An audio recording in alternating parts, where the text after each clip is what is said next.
Welcome back to my YouTube channel. So today I have the 2020 Toyota Highlander Hybrid.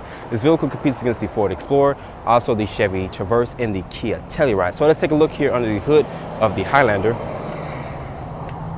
This has a 2.5 liter 4-cylinder. It makes 243 horsepower, 263 foot-pounds of torque. It's paired with a CVT transmission. As this one sits, it weighs 4,330 pounds. Fuel economy numbers is 36 in the city, 35 on the highway, and 36 combined. So if you guys are looking for one of the best fuel economy SUVs on the market, you should definitely put the Highlander Hybrid on your list. But let's take a look at the front fascia of the Highlander here. As you guys know, Toyota redesigned the Highlander for the 2020 model year. This exterior color is a moon dust. Have these multi-reflective LED headlights here with an incandescent turn signal. You also have LED fog lights to the lower part of your bumper. Actually, like the exterior color a lot. It does good with the black and silver accents. You also have this painted blue emblem here for the Toyota emblem to signify that you actually have the hybrid model. But let's take a look at the side profile of the Highlander. Looking at the side proportions of the Highlander, starting with these tires and wheels. These tires are a 235/65. They're wrapped in an 18-inch rim. You also have 4 disc brakes for all 4 wheels. I like the silver and gray finish that you get. You also have this subtle hybrid badge to signify that you actually have the hybrid trim. My Tesla also has a sunroof. You get this LED sight marker here in your mirror caps. Your wheelbase is 112.2 with the overall length of 194.9. But let's take a look at the rear of the Highlander. At the rear of the Highlander, starting with these tail lights here, this is an LED combination with the incandescent turn signal, also with these LED brake lights. You also have some badging back here, which is your Highlander badge. Also have this hybrid badge, also with your XLE. This is the XLE trim. I forgot to mention that. Also have this blue painted Toyota emblem here. This rear blade to keep the rear glass clean. Open up the cargo back here. Oh crap! It is a power liftgate, but the dealership forgot to take it out of I think their shipment mode that the Highlander comes in, that you can't really access some of the features. With all seats folded, we're looking around 16 cubic feet of space. And to fold down the seats, you have these little latches here, and the headrest will deploy once you let down the actual seat at an angle. As you can see, the headrest will go down. When you fold everything down, you get 84.3 cubic feet of space. But let's take a look at the interior of the Toyota Highlander. So I have the key fob for the 2020 Toyota Highlander Hybrid. As you can see, the same key fob that Toyota has been using. As you can see, I have your Highlander name, which is in the back of it with that blue painted Toyota emblem to signify that you have the hybrid trim. You also have a lock, unlock, your tailgate release, also a panic button here. Walking up to the Highlander, you see I also have these 2 ridges here that locks the door. The mirrors do not electrically fold in or fold out. Toyota does a sensor behind the door. Open up this interior here. My Tesla has this black interior with the standard size sunroof. The materials here on your door is going to be a soft touch ejecting molded plastic. You also have this brushed aluminum chrome handle. You also have, it is express up, express down for all 4 windows. Your mirror and lock switches are going to be here. Additional storage and a cup holder down here. You also have your driver adjustable seating with lumbar support. This is a manual tilt telescoping wheel. Your automatic high beam switch, your trunk release, your odometer trip computer is going to be set here with these little toggle switches. Also have some more additional storage here. Your fuel cap opener, your hood release. But get inside the Highlander here, closing the door. Door sounds nice and solid. So to fire up the Highlander, just put your foot on the brake and press the power button here. As you can see, there's no combustion engine noise because this is the hybrid trim. So it's always going to default into an actual quiet mode. As you can see here, let me turn down the fan speed because it's hot outside.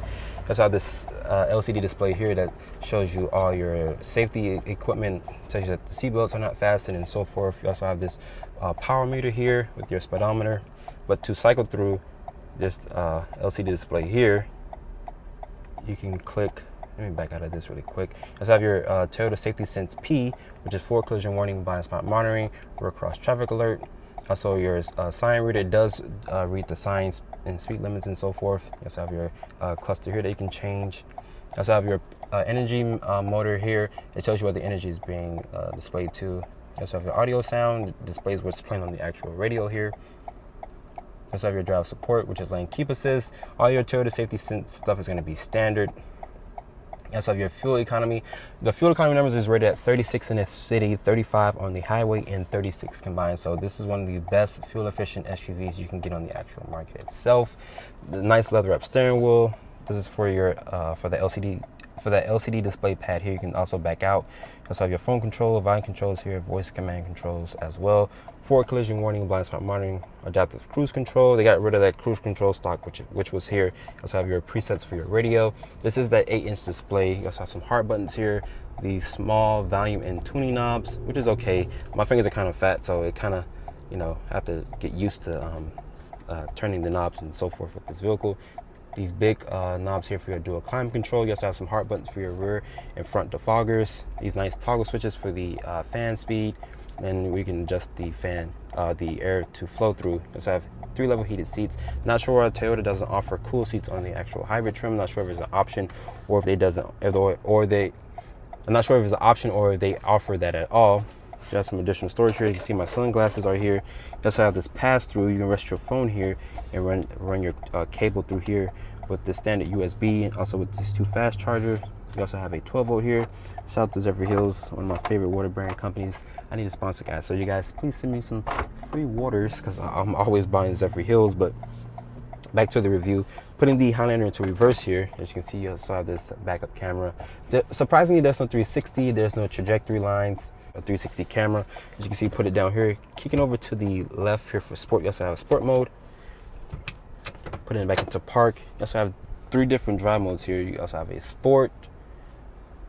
You also have 3 different drive modes here. You also have a sport, normal, eco, electronic parking brake, auto hold, stability control. You can turn it off. You also have an EV mode. It only drives in pure electric mode once the battery is basically fully charged. You can just click the icon. It does display here. As you can see, it says EV mode unavailable. Hybrid battery is low, basically. And this does use the lithium-ion batteries, but Toyota, they stuffed them under the actual second row in the back instead of compromising the actual cargo space back there. The upper part of your dashboard here is going to be a soft touch ejected molded plastic. As you can see, it's very squishy. My finger does dent into it. The cabin here is very upscale.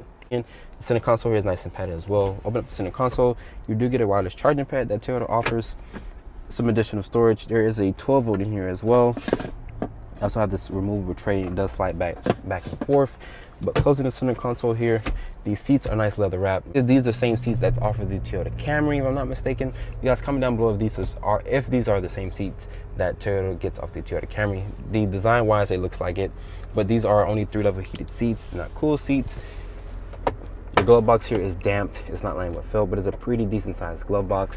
There's some more additional storage here as well. But overall, let's hop into the second row of the Toyota Highlander. So get into the second row of the Highlander here. The door opens nice and full, but getting inside, my tester has the captain's chairs. The door sounds nice and solid. You also have this retractable sunshade here, so you can block out some of that additional lighting. You also have tri-zone climate control back here, 2 fast USB charging ports. You also have 2 cup holders here. The floor is nice and flat. If you have the bench seat, you can definitely fit 3 people across. 2 map pockets. Unfortunately, my Tesla doesn't offer a panoramic sunroof, but you do have some incandescent lighting in here. Your air vents are going to be on top of the ceiling, but I sit at 5'8", and there's plenty of headroom in here. The materials, hard touch plastic. But let's hop into the third row and see how does it fit for someone that's 5'8". So to get into the third row of the Highlander, just pull this little tab and push the seat forward. You also have this nice little aisleway to get into the third row. But getting back here, it's cramped. I'm gonna be honest with you guys, it's cramped. If you have someone that was sitting in the second row, they can push the seat forward from you, but the Kia Telluride, the Ford Explorer, and also the Chevy Traverse is gonna offer a little bit more legroom compared to the Highlander. Toyota rates the legroom back here at 27 inches of legroom, so if you have small kids, this would definitely be a comfortable seat for them in the third row. But someone that's 5'8", like my height, this is not a good place for them. But I do have a good enough headroom. Your vents are gonna be on top of the ceiling here. The materials back here are gonna be a hard touch plastic. That's why I have 4 cup holders. There's no USB ports or no USB-Cs. No heated or cool seats back here for the third row. But overall, let's take the Highlander out and see how it actually performs. So starting off in the 2020 Toyota Highlander Hybrid, this makes 243 horsepower, 263 foot-pounds of torque. It's paired with a 2.5 liter 4-cylinder. Remind you, you can get a V6. I think that makes about 283 horsepower. But if you're looking for an SUV to haul your family around, that gets one of the best MPG mileage out of the Ford Explorer, the Chevy Traverse, and also the Kia Telluride, you can't go wrong with the new 2020 Toyota Highlander. Fuel economy is 36 in the city, 35 on the highway, and 36 combined. So It's one of the best MPGs that you can get in a full-size SUV. This also comes with Toyota Safety Sense 2.0, which is lane trace assist, also lane departure, blind spot monitoring. You also get full speed radar cruise control, pedestrian detection, suite of safety sense. So it does come standard, which is a nice price as well. My tester starts at $41,000.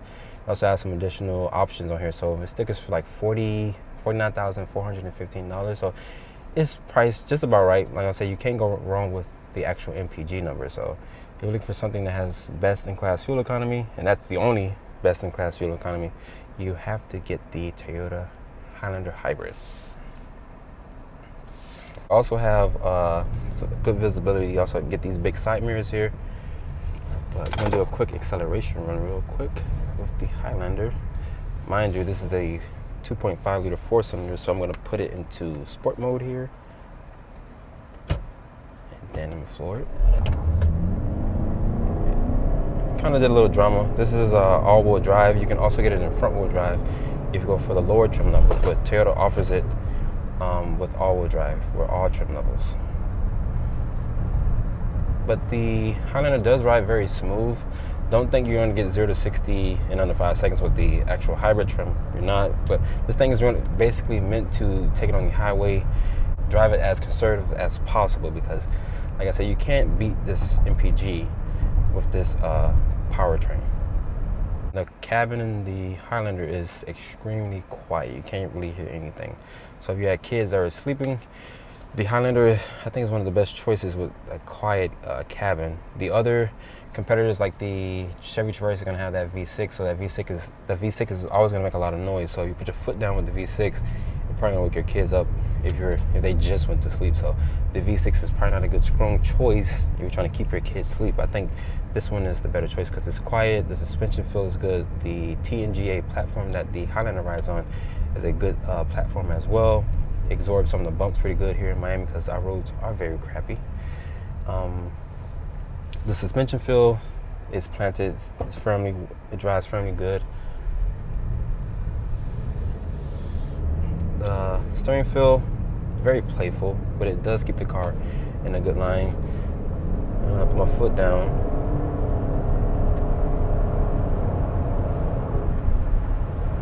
It does get up to speed pretty fine. It has a lot of low-end torque that I feel the torque does push you in the seat just a little bit. It makes 263 foot-pounds of torque. But overall, the Highlander is the choice that you want. In particular, the hybrid trim, I think you guys should definitely put that on your list. After spending time with the Toyota Highlander Hybrid, this vehicle doesn't offer enough horsepower due to the actual hybrid powertrain. But for all you greenies out there, this does have the best in fuel economy numbers compared to the other competition. So how much does a Highlander cost? Starting price for my tester is $41,000. You also have some additional equipment, which is that 8-inch display. Also with this exterior color, which is $425. The Toyota Guard, which I always mention, which is the 2 oil changes and a filter. My tester stickers for $49,415. I'd like to give a special thanks to Wilford for providing with the vehicle. If you're in the market for a Highlander Hybrid, you can come to South Dade Toyota and ask for Wilford. And this is my full review on the 2020 Toyota Highlander Hybrid. Make sure you guys follow me on Instagram at Driveway Reviews, and please keep subscribing to my YouTube channel. I'll catch you all in the next video.